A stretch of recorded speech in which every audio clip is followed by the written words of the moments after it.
Hello friends, ਮੈਂ ਹਰਪਿੰਦਰ ਕੌਰ। ਤੁਸੀਂ ਦੇਖ ਰਹੇ ਹੋ ਇੰਗਲਿਸ਼ ਵਿਦ ਰੂਪ। ਅੱਜ ਮੈਂ ਤੁਹਾਨੂੰ ਲਿਸਨਿੰਗ ਦੇ MCQ ਟਿਪਸ ਦੱਸੂਗੀ। ਬੱਚਿਆਂ ਨੂੰ ਲਿਸਨਿੰਗ ਦੇ ਵਿੱਚ MCQ ਕੁਐਸਚਨਸ ਦੇ ਵਿੱਚ ਬਹੁਤ ਜ਼ਿਆਦਾ ਡਾਊਟ ਹੁੰਦਾ। ਉਹਨਾਂ ਦੇ ਲਾਈਕ ਉਹ ਆਨਸਰ ਮਤਲਬ ਕਿ ਕੀ ਹੁੰਦਾ, ਗਲਤ ਉਹ ਟਿਕ ਕਰ ਲੈਂਦੇ ਨੇ, ਕਿਉਂਕਿ ਆਪਸ਼ਨਸ ਕੀ ਹੁੰਦੀਆਂ ਸਾਰੀਆਂ ਹੀ ਦੱਸੀਆਂ ਜਾਂਦੀਆਂ ਨੇ। ਆਪਸ਼ਨਸ 'ਤੇ ਤੁਸੀਂ ਧਿਆਨ ਰੱਖਣਾ ਹੁੰਦਾ ਕਿ ਤੁਹਾਨੂੰ ਟਰੈਪ ਕਿੱਥੇ ਦੇ ਰਹੇ ਨੇ, ਆਪਣਾ ਕੁਐਸਚਨ ਕਿੱਥੇ ਚੇਂਜ ਕਰ ਰਹੇ ਨੇ। ਫੋਕਸ ਤੁਸੀਂ ਕੀ ਕਰਨਾ ਹੁੰਦਾ ਜਦੋਂ ਉਹਨਾਂ ਨੇ ਨੋ, ਐਕਚੁਅਲੀ, ਠੀਕ ਹੈ, ਵੁਡਨਟ ਵਰਡ ਯੂਜ਼ ਕਰਤਾ ਤਾਂ ਉਹ ਆਪਣਾ ਆਨਸਰ ਚੇਂਜ ਕਰ ਦਿੰਦੇ ਨੇ। ਹੁਣ ਦੇਖਿਆ ਜਾਵੇ ਤਾਂ ਜਿਹੜੇ ਮੈਂ ਅੱਜ ਤੁਹਾਨੂੰ ਕੁਐਸਚਨਸ ਕਰਾਉਣੇ ਨੇ, ਉਹ ਮੈਂ ਕੁਐਸਚਨ ਕਰਾਉਣੇ ਜਿਹਦੇ ਵਿੱਚ ਤੁਹਾਨੂੰ ਦਿੱਤੇ ਹੁੰਦੇ ਨੇ 5 ਆਪਸ਼ਨ, ਜਿਹਦੇ ਵਿੱਚ ਕਿਹਾ ਜਾਂਦਾ ਵੀ ਚੂਜ਼ 2 ਲੈਟਰਸ, ਠੀਕ ਹੈ। ਸੋ MCQ ਕੁਐਸਚਨਸ ਜਿਹੜੇ ਮੇਨਲੀ 2 ਟਾਈਪਸ ਦੇ ਹੁੰਦੇ ਨੇ। ਚੂਜ਼ 2 ਲੈਟਰਸ ਆਉਣਾ ਹੀ ਆਉਣਾ। ਤੁਹਾਨੂੰ ਆਪਸ਼ਨਸ ਦੇ ਦਿੱਤੀਆਂ ਜਾਂਦੀਆਂ ਨੇ A B C D E, ਔਰ ਦੂਸਰੀ ਆਪਸ਼ਨਸ ਮਤਲਬ ਕਿ ਕਿਹੜੀਆਂ ਹੁੰਦੀਆਂ MCQ ਜਿਹਦੇ ਵਿੱਚ ਸਿਰਫ 3 ਆਪਸ਼ਨਸ ਹੁੰਦੀਆਂ A B C, ਉਹਦੇ ਵਿੱਚੋਂ ਤੁਸੀਂ ਇੱਕ ਆਪਸ਼ਨ ਚੂਜ਼ ਕਰਨੀ ਹੁੰਦੀ ਹੈ।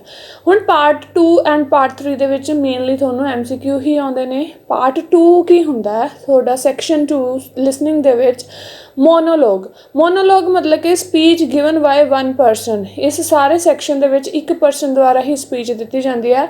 ਇਹਦੇ ਵਿੱਚ ਆਪਸ਼ਨਸ ਕੀ ਹੋ ਸਕਦੀਆਂ ਨੇ, ਠੀਕ ਹੈ, ਸ਼ਾਰਟ ਹੁੰਦੀਆਂ ਨੇ ਜਾਂ ਫਿਰ ਮੀਡੀਅਮ, ਦੋਨਾਂ 'ਚੋਂ ਕੋਈ ਵੀ ਆਪਸ਼ਨਸ ਆ ਜਾਂਦੀਆਂ ਨੇ, ਈਦਰ ਸ਼ਾਰਟ ਔਰ ਮੀਡੀਅਮ। ਹੁਣ ਪਾਰਟ 3 ਕੀ ਹੁੰਦਾ, ਇਹਦੇ ਵਿੱਚ ਡਾਇਲੋਗ ਹੁੰਦੇ ਨੇ 2 ਪਰਸਨ ਦੀ ਕਨਵਰਸੇਸ਼ਨ ਹੁੰਦੀ ਹੈ, ਅਤੇ ਆਪਸ਼ਨਸ ਕੀ ਹੁੰਦੇ ਨੇ ਲੌਂਗ ਅਤੇ ਮੋਰ ਡਿਫੀਕਲਟ ਪਾਰਟ ਹੁੰਦਾ। ਅੱਜ ਮੈਂ ਤੁਹਾਨੂੰ ਕਰਾਉਣਾ ਹੈ ਪਾਰਟ 2, ਜਿਹਦੇ ਵਿੱਚ ਈਦਰ ਸ਼ਾਰਟ ਅਤੇ ਮੀਡੀਅਮ ਆਪਸ਼ਨਸ ਹੁੰਦੀਆਂ ਨੇ, ਠੀਕ ਹੈ। ਅਤੇ ਥਰਡ ਪਾਰਟ ਵੀ ਮੈਂ ਤੁਹਾਨੂੰ ਜ਼ਰੂਰ ਕਰਵਾਉਂਗੀ। ਇਹਦੇ ਵਿੱਚ ਹੁਣ ਕੁਐਸਚਨ ਨੇ, ਦੇਖੋ, choose 2 letters A to E, ਹੈ ਨਾ। ਸੋ ਹੁਣ ਇਹਦੇ ਵਿੱਚ ਧਿਆਨ ਤੁਸੀਂ ਕੀ ਰੱਖਣਾ ਹੈ, ਠੀਕ ਹੈ, ਕੀਵਰਡ 'ਤੇ ਫੋਕਸ ਕਰਨਾ। ਜਦੋਂ ਵੀ ਕੁਐਸਚਨ ਰੀਡ ਕਰਨਾ, ਕੀਵਰਡ ਦੇਖਣਾ। ਕੁਐਸਚਨ 'ਚ ਮੇਨਲੀ ਪੁੱਛਿਆ ਕੀ ਗਿਆ, ਕਰੰਟਲੀ ਇਨਫੋਰਮੇਸ਼ਨ ਪੁੱਛੀ ਗਈ ਹੈ, ਪਾਸ ਦੀ ਪੁੱਛੀ ਗਈ ਹੈ, ਐਂਡ ਫਿਰ ਉਸ ਤੋਂ ਬਾਅਦ ਟਰੈਪ ਤੁਹਾਨੂੰ ਕੀ ਦੇ ਰਹੇ ਨੇ, ਕੁਐਸਚਨ ਦਾ ਆਨਸਰ ਕਦੋਂ ਚੇਂਜ ਕਰ ਰਹੇ ਨੇ, ਠੀਕ ਹੈ। ਸੋ ਹੁਣ ਕੁਐਸਚਨ ਕੀ ਹੈ ਤੁਹਾਡੇ ਕੋਲ, ਜਿਸ 'ਚ ਸ਼ਾਰਟ ਆਪਸ਼ਨਸ ਨੇ। ਕੁਐਸਚਨ ਹੈ which 2 hobbies was Thor Heyerdahl very interesting in as a youth. So question ਪੁੱਛਿਆ ਗਿਆ, ਕਹਿੰਦੇ 2 ਹੌਬੀਜ਼ ਦੱਸਣੇ ਆ, ਮਤਲਬ ਕਿ ਜਦੋਂ ਉਹ ਇੰਟਰਸਟਿੰਗ ਸੀਗਾ ਐਜ਼ ਅ ਯੂਥ ਦੇ ਵਿੱਚ, ਠੀਕ ਹੈ।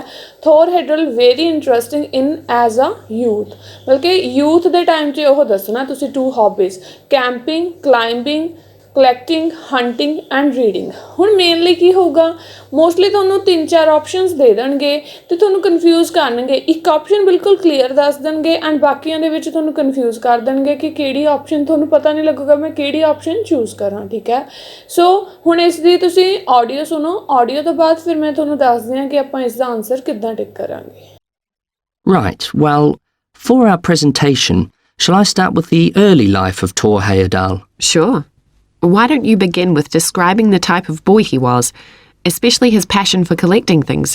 That's right. He had his own little museum. And I think it's unusual for children to develop their own values and not join in their parents' hobbies. I'm thinking of how Heyerdahl wouldn't go hunting with his dad, for example. Yeah, he preferred to learn about nature by listening to his mother read to him. And quite early on, he knew he wanted to become an explorer when he grew up. That came from his camping trips he went on in Norway, I think. No, it was climbing that he spent his time on as a young man. Oh, right. Okay friends, ਹੁਣ ਆਪਾਂ audio ਸੁਣੀ ਹੈ। Audio ਦੇ ਵਿੱਚ answer ਆਪਾਂ ਨੂੰ ਪਤਾ ਲੱਗ ਗਿਆ ਕਿ ਆਨਸਰ ਇਸ ਦੇ 2 ਆਪਸ਼ਨਸ ਕਿਹੜੀਆਂ ਆਉਣਗੀਆਂ, ਇੱਕ climbing B and next option ਆਊਗੀ ਜੀ ਕਲੈਕਟਿੰਗ, ਠੀਕ ਹੈ।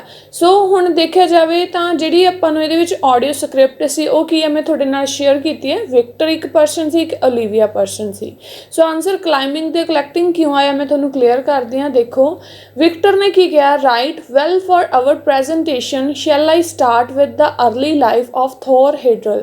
ਕਹਿੰਦੇ ਆਪਾਂ ਆਪਣੀ ਪ੍ਰੈਜੈਂਟੇਸ਼ਨ ਦੇ ਲਈ ਉਸਦੀ ਅਰਲੀ ਲਾਈਫ ਡਿਸਕਸ ਕਰਦੇ ਹਾਂ। ਓਲੀਵੀਆ ਨੇ ਕਿਹਾ ਸ਼ੋਰ, ਕਹਿੰਦੇ ਹਾਂਜੀ। Why don't you begin with describing the type of boy he was, especially his passion for collecting things। ਕਹਿੰਦੇ ਕਿਉਂ ਨਾ ਆਪਾਂ ਉਹਦੇ ਸਟਾਰਟ ਕਰੀਏ ਵੀ ਉਹ ਕਿੱਦਾਂ ਦਾ ਸੀਗਾ, ਸਪੈਸ਼ਲੀ ਉਹਨੂੰ ਕੀ ਪਸੰਦ ਸੀ। ਵਾਈ ਡੋਂਟ ਯੂ ਬਿਗਿਨ, ਕਹਿੰਦੇ ਤੁਸੀਂ ਇੱਥੋਂ ਕਿਉਂ ਨਹੀਂ ਸ਼ੁਰੂਆਤ ਕਰਦੇ।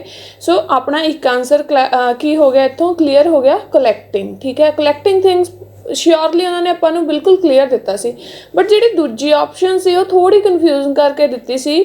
ਵਿਕਟਰ ਨੇ ਕੀ ਕਿਹਾ, that's right, he had his own the little museum and I think it's unusual for children to develop their own values and not join in their parents' hobbies. I am thinking of how Hadriel wouldn't go hunting.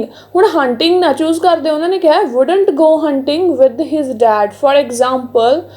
ਫਿਰ Olivia ने की किया या कहते he preferred to learn about nature by listening to his mother read to him and quite early on he knew he wanted to become an explorer when he grew up. ਕਹਿੰਦੇ ਉਹ explorer ਬਣਨਾ ਚਾਹੁੰਦਾ ਸੀ ਜਦੋਂ when he grew up. That came from his camping trips he went on in Norway I think. ਕਹਿੰਦੇ ਵੀ ਜਦੋਂ ਉਹ camping ਵਗੈਰਾ 'ਤੇ ਗਿਆ ਸੀ। ਹੁਣ ਬੱਚਿਆਂ ਨੇ ਕਨਫਿਊਜ਼ ਹੋ ਕੇ ਆਨਸਰ ਕੈਂਪਿੰਗ ਚੂਜ਼ ਕਰ ਦੇਣਾ, ਬਟ ਹੁਣ ਉਹਨਾਂ ਨੇ ਕਹਿਤਾ, ਵਿਕਟਰ ਨੇ ਕੀ ਕਿਹਾ, ਕਹਿੰਦਾ ਨੋ, ਸੋ ਇਟ ਵਾਜ਼ ਕਹਿੰਦੇ ਕਲਾਈਮਿੰਗ, ਕੈਂਪਿੰਗ ਨਹੀਂ ਸੀ। ਕਹਿੰਦੇ ਉਹਨੂੰ ਇਹ ਸਾਰਾ ਉਹ ਹੋਇਆ ਜੋ ਵੀ ਐਕਸਪੀਰੀਅੰਸ, ਕਹਿੰਦੇ no it was climbing that he spent his time on as a young man, ਕਿਉਂਕਿ ਯੂਥ ਹੀ ਪੁੱਛਿਆ ਗਿਆ ਸੀ, ਯੂਥ ਦੇ ਲਈ ਉਹਨਾਂ ਨੇ ਵਰਡ ਯੂਜ਼ ਕੀਤਾ ਯੰਗ ਮੈਨ। ਸੋ ਆਨਸਰ ਕੀ ਆਊਗਾ, ਕਲਾਈਮਿੰਗ। ਤਾਂ ਹੀ ਕਹਿੰਦੇ ਆ ਵੀ ਆਪਾਂ ਲਿਸਨਿੰਗ ਹੈ ਜਿਹੜੀ, ਸਿਰਫ ਇਹ ਨਹੀਂ ਵੀ ਤੁਹਾਨੂੰ ਇੱਕ ਆਪਸ਼ਨ, ਹੁਣ ਪਹਿਲਾਂ ਉਹਨਾਂ ਨੇ 2 ਆਪਸ਼ਨ ਤੁਹਾਨੂੰ ਕਨਫਿਊਜ਼ ਕੀਤਾ, ਹੰਟਿੰਗ ਬੱਚਿਆਂ ਨੇ ਲਗਾਇਆ ਹੋ, ਕਈ ਚੂਜ਼ ਕਰ ਦੇਣਗੇ, ਜਾਂ ਫਿਰ ਕੈਂਪਿੰਗ। ਹੁਣ ਆਨਸਰ ਕੀ ਹੋਣਾ ਸੀ, ਕਲਾਈਮਿੰਗ। ਹੁਣ ਇੱਥੇ ਕਨਫਿਊਜ਼ ਕੀਤਾ, ਬਟ ਉਹਨਾਂ ਨੇ ਨਾਲ ਵੁਡਨਟ ਲਗਾਇਆ ਹੰਟਿੰਗ ਦੇ ਨਾਲ, ਐਂਡ ਇੱਥੇ ਉਹਨਾਂ ਨੇ ਨੋ ਕਰਕੇ ਆਨਸਰ ਚੇਂਜ ਕੀਤਾ, ਠੀਕ ਹੈ। ਸੋ ਧਿਆਨ ਰੱਖਣਾ, ਨੋ ਐਕਚੁਅਲੀ ਵੁਡਨਟ, ਠੀਕ ਹੈ। ਸੋ ਜਦੋਂ ਉਹ ਆਪਣੇ ਆਨਸਰ ਚੇਂਜ ਕਰਦੇ ਆ, ਸੋ ਆਨਸਰ ਹੁਣ ਕਲੀਅਰ ਹੋ ਗਏ। ਹੁਣ ਇਸ ਤੋਂ ਬਾਅਦ ਨੇ ਨੈਕਸਟ ਕੁਐਸਚਨ, ਜਿਸ ਦੇ ਵਿੱਚ ਹੁੰਦੀਆਂ ਲੌਂਗ ਆਪਸ਼ਨਸ। ਇਹ ਵੀ ਪਾਰਟ 2 ਦਾ ਹੀ ਕੁਐਸਚਨ ਹੈ, choose two A to E। ਇਹਦੇ ਵਿੱਚ ਵੀ ਤੁਹਾਨੂੰ A to E ਦੇ ਵਿੱਚੋਂ 2 ਆਪਸ਼ਨ ਚੂਜ਼ ਕਰਨੀਆਂ ਹੁੰਦੀਆਂ। ਹੁਣ ਇਸ ਦੇ ਵਿੱਚ ਵੀ ਕੀ ਕਰਨਾ ਹੁੰਦਾ, ਤੁਸੀਂ ਫਾਈਂਡ ਕੀਵਰਡਸ, ਤੁਸੀਂ ਕੀਵਰਡਸ 'ਤੇ ਧਿਆਨ ਰੱਖਣਾ ਹੈ। ਕ੍ਰਾਸ ਆਊਟ ਐਨੀ ਇਨਕਰੈਕਟ ਆਪਸ਼ਨ, ਜਿਹੜੀ ਵੀ ਇਨਕਰੈਕਟ ਆਪਸ਼ਨ ਉਹ ਦੱਸ ਰਹੇ ਨੇ, ਕਈ ਵਾਰ ਦੱਸ ਦਿੰਦੇ ਨੇ ਵੀ ਆਹ ਆਪਸ਼ਨ ਇੱਦਾਂ ਨਹੀਂ ਹੋ ਸਕਦਾ, ਸੋ ਉਹ ਆਪਸ਼ਨ ਕੀ ਹੋ ਜਾਂਦੀ ਹੈ, ਕੱਟ ਆਊਟ ਹੋ ਜਾਂਦੀ ਹੈ।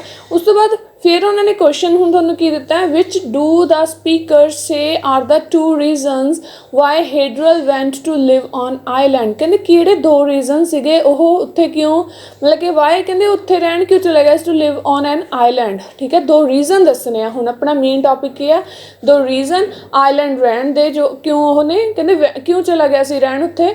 ਸੋ ਇਹ ਆਪਸ਼ਨ ਹੈ ਟੂ ਐਗਜ਼ਾਮਿਨ ਏਂਸ਼ੀਅੰਟ ਕਾਰਵਿੰਗਸ। ਹੁਣ ਇਹਦੇ ਵਿੱਚ ਆਪਣਾ ਕੀਵਰਡ ਕਿਹੜਾ ਹੈ, ਮੇਨ ਧਿਆਨ ਕੀ ਰੱਖਣਾ ਹੈ, ਏਂਸ਼ੀਅੰਟ, ਮਤਲਬ ਕਿ ਪੁਰਾਤਨ ਕਾਲ ਦੀ ਗੱਲ ਹੋ ਰਹੀ ਹੈ। And B to experience and isolated ਕਹਿੰਦੇ ਐਕਸਪੀਰੀਅੰਸ ਕਰਨਾ ਚਾਹੁੰਦਾ ਸੀ, ਜਾਂ ਫਿਰ ਆਈਸੋਲੇਟ ਹੁੰਦਾ ਇਕੱਲਾਪਨ ਆਪਾਂ ਕਹਿ ਦਈਏ ਜਿੱਥੇ ਬਹੁਤ ਘੱਟ ਹੋਵੇ। C ਨਿਊ ਥਿਊਰੀ, ਠੀਕ ਹੈ, ਇਹ ਹੈਗਾ ਆਪਣਾ ਕੀਵਰਡ। ਐਂਡ D ਹੈਗਾ ਸਰਵਾਈਵਲ ਸਕਿੱਲਸ, ਜਾਂ ਫਿਰ to study the impact of an extreme environment. Extreme environment ਜਾਂ ਤਾਂ ਬਹੁਤ ਜ਼ਿਆਦਾ ਬੈਡ ਆਪਾਂ ਕਹਿ ਦਿੰਦੇ ਹਾਂ ਜਿਵੇਂ, ਠੀਕ ਹੈ, ਜਾਂ ਬਹੁਤ ਜ਼ਿਆਦਾ ਬੈਡ ਹੋਵੇ, ਜਾਂ ਜ਼ਿਆਦਾ ਠੰਡਾ ਹੋਵੇ, ਜਾਂ ਜ਼ਿਆਦਾ ਗਰਮ ਹੋਵੇ, ਮਤਲਬ ਕਿ ਐਕਸਟ੍ਰੀਮ ਵੈਦਰ ਕੰਡੀਸ਼ਨਸ ਹੋਣ ਜੋ ਟੋਲਰੇਟ ਨਾ ਕਰ ਸਕੀਏ। ਸੋ ਇਹਦੇ ਵਿੱਚ ਹੁਣ ਆਪਾਂ ਇਹਦੀ ਪਹਿਲਾਂ ਆਡੀਓ ਸੁਣਦੇ ਹਾਂ, ਦੈਨ ਫਿਰ ਇਹਦਾ ਆਨਸਰ ਟਿਕ ਕਰਕੇ ਉਸ ਤੋਂ ਬਾਅਦ ਇਸ ਦੀ ਡਿਸਕਸ਼ਨ ਕਰਦੇ ਹਾਂ। After university, he married a classmate, and together they decided to experience living on a small island to find out how harsh weather conditions shaped people's lifestyles. As part of their preparation, before they left home, they learnt basic survival skills like building a shelter. I guess they needed that knowledge in order to live wild in a remote location with few inhabitants, cut off by the sea, which is what they were aiming to do. An important part of your talk should be the radical theory Heyerdahl formed from examining mysterious ancient carvings that he happened to find on the island.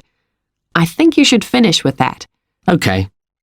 ਠੀਕ ਹੈ friends, ਹੁਣ ਤੁਸੀਂ ਇਸ ਦੀ audio ਸੁਣੀ, then ਇਹਦਾ answer ਕੀ ਆਊਗਾ, B and E ਤਾਂ ਉਹਨਾਂ ਨੇ ਸਟਾਰਟਿੰਗ 'ਚ ਹੀ ਕਲੀਅਰ ਕਰਤਾ ਐਕਸਟ੍ਰੀਮ ਇਨਵਾਇਰਮੈਂਟ ਦਾ, ਅਤੇ B ਆਪਾਂ ਦੇਖਦੇ ਹਾਂ ਉਹਨਾਂ ਨੇ ਕਿੱਦਾਂ ਤੁਹਾਨੂੰ ਲਾਈਕ ਟਰੈਪ ਦਿੱਤਾ ਸੀਗਾ। ਸੋ ਹੁਣ ਇਸ 'ਚ ਓਲੀਵੀਆ ਕੀ ਕਿਹਾ, ਕਹਿੰਦੇ ਓਲੀਵੀਆ ਨੇ, or right after university he married a classmate and together they decided to experience living in on a small island. ਹੁਣ ਇੱਥੋਂ ਸਮੋਲ ਆਈਲੈਂਡ ਤੋਂ ਹੀ ਮੇ ਬੀ ਕਈਆਂ ਨੂੰ ਕਲੀਅਰ ਨਹੀਂ ਹੋਣਾ, ਸਮੋਲ ਆਈਲੈਂਡ ਦਾ ਮਤਲਬ ਕੀ ਸੀ, ਉਹ ਆਈਸੋਲੇਟਡ ਰਹਿਣਾ ਚਾਹੁੰਦਾ ਸੀ।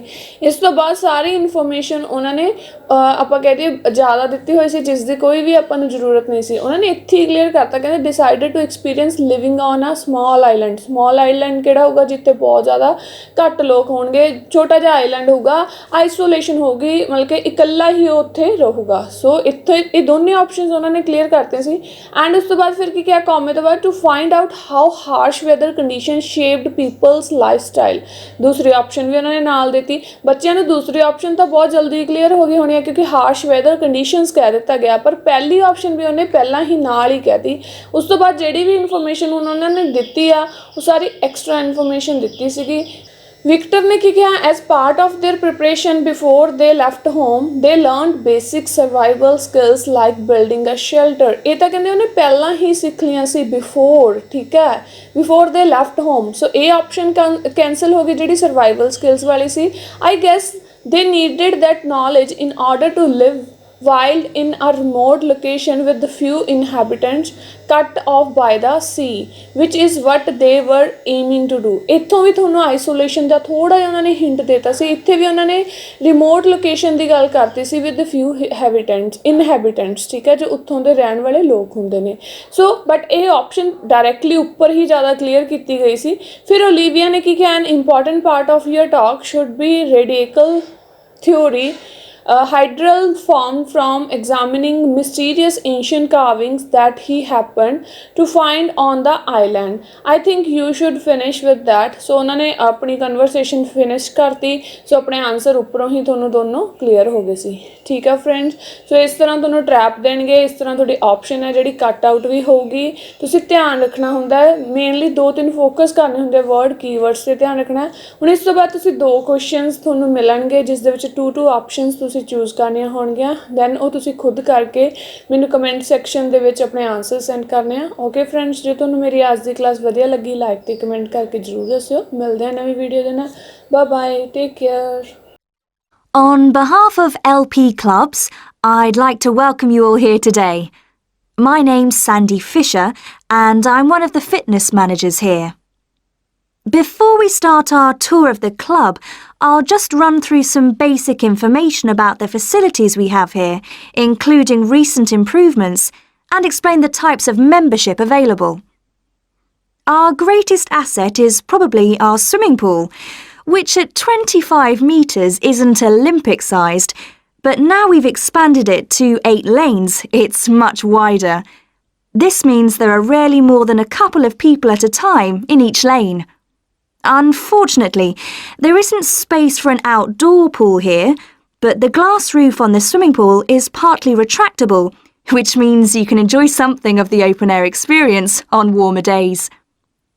Our recently refurbished fitness suite has all the latest exercise equipment, including 10 new running machines and a wide range of weight training machines. Each member is given full training in how to operate the equipment, and there is always a trainer on duty to offer help and advice.